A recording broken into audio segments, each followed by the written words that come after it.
Hi, kamusta po kayong lahat? Good morning everyone and welcome to our devotions. At ang topic po natin ngayon is from the book of Genesis chapter 3 verse 16 to 19. To the woman he said, I will greatly increase your pains in childbearing. With pain you will give birth to children. Your desire will be for your husband, and he will rule over you. To Adam he said, because you listened to your wife and ate from the tree about which I commanded you, you must not eat of it. Curse is the ground because of you. Through painful toil you will eat of it all the days of your life.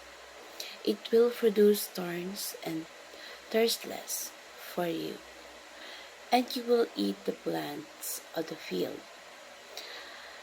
By the sweat of your brow you will eat your food until you return to the ground, since from it you were taken, for dust you are, and to dust you will return. So, ang talata po na ito ay dito nagmula kung bakit minana natin ang kasalanan na ginawa ni Adam and Eve. Kasi po nung unang panahon, dati, free lang na mamuhay sila Eva at Adan, na dahil wala pa silang kasalanan, hindi pa nila sinusway ang Diyos, hindi pa sila kumakain ng fruit of the tree. So, yung nahulog sa kasalanan sina Eva at Adan dahil sa pag-uudyak ni Satan. So, even though nahulog sila sa kasalanan, pinangako ng Diyos na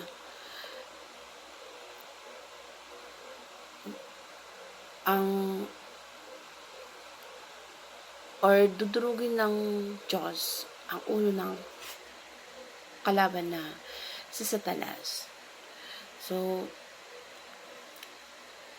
yung resulta ng pagkahulog ni Eva at Adan sa kasalanan ay yun yung sinabi ng Diyos na mararanasan nila yung suffering. Kaya sabi dito, mararanasan ng babae ang panganganak. Yung sakit sa panganganak, kaya, di ba kapag nagbubuntis ang isang babae, nihihirapan siya, naglilihi siya. Kaya nga sinasabi dito na kapag manganganak ang isang babae, nasa hukay ng isang paa. Kaya, magiging superior niya din ang kanyang asawa. So, yung sa lalaki naman,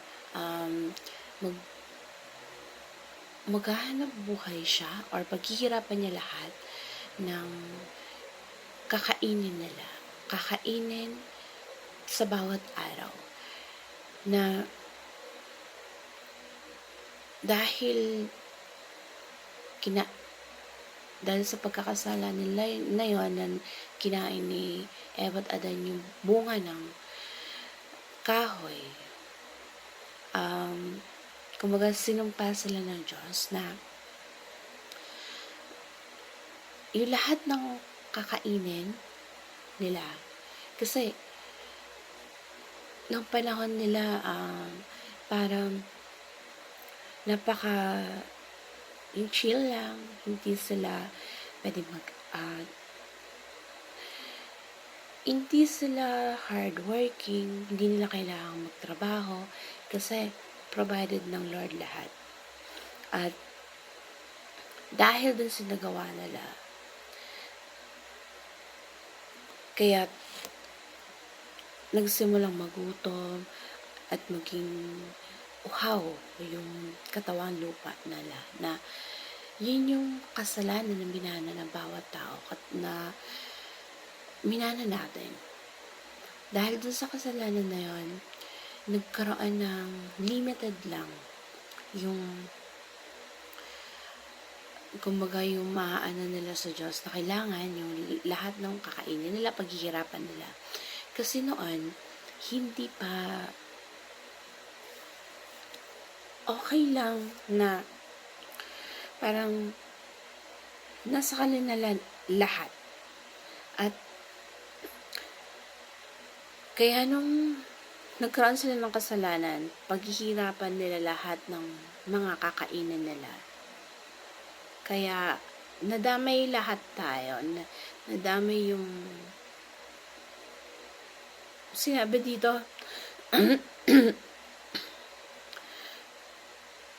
yung mga damo at tinik na aanihin, galing sa pawis, galing sa dugot pawis na sa hard work ng isang tao. Kaya nadamay lahat dahil sa pagkakahulog ng kasalanan na yun. Dahil sa alabok tayo ng galing, sa alabok din tayo babalik. At lahat ng paghihirapan, lahat ng mga kailangan natin na pagkain, paghihirapan natin. So, dahil sa pangyayaring ito yung umpisa ng fall of the nation. Dahil nilikha ng Diyos ang tao para sunod sa Kanya at i-honor lang si God. Yung lahat ng bagay, mag-glorify siya. Pero dahil sa nagkaroon tayo ng kasalanan, nag-umpisa na tayo ay gumawa ng kasalanan at hindi sumunod sa Diyos. So, yun yung result ng paggawa ng kasalanan, yung pagbagsak ng nation, ng tao, yung plano ng Diyos. Kaya, nagkaroon ng redemption. Ibig sabihin, meron pang panahon na tayo mariredeem through the Lord Jesus Christ. Yun yung pinangako ng Diyos na nasa ibang talata at hindi ibig sabihin na dahil may kasalanan na tayo, parte pa rin tayo ng redemption na tayo bilang bahagi dun sa pagsasaayos at ano man yung pinagkakaabalahan natin, kailangan maging restorations tayo na maibalik or magkaroon ng kaayusan lahat ng mga ginagawa natin. Kumbaga, lahat ng ginagawa natin, ialay natin sa Diyos at magkaroon ng kaayusan. Bilang Christian, part yun ng dapat nating gawin. Maging karapat-dapat sa kabutihan ng Diyos. Kaya dapat tayo magtiwala. So, yun yung po yung katuroan sa talatang ito sa Genesis chapter 3 verse 16 to 19. Ang sumpa ng kasalanan, kung bakit nahulog sa kasalanan si Eva at Adan, nagkaroon ng pagbabago at na-curse tayo. So, yung minanang kasalanan na galing kay Eva at Adan. So, dahil nasa flesh pa tayo ng katawan, hindi natin may iwasan na nagkasala tayo araw-araw. Dahil yun ang design ng Panginoon. Dahil sa mga nagagawa natin, hindi natin pwedeng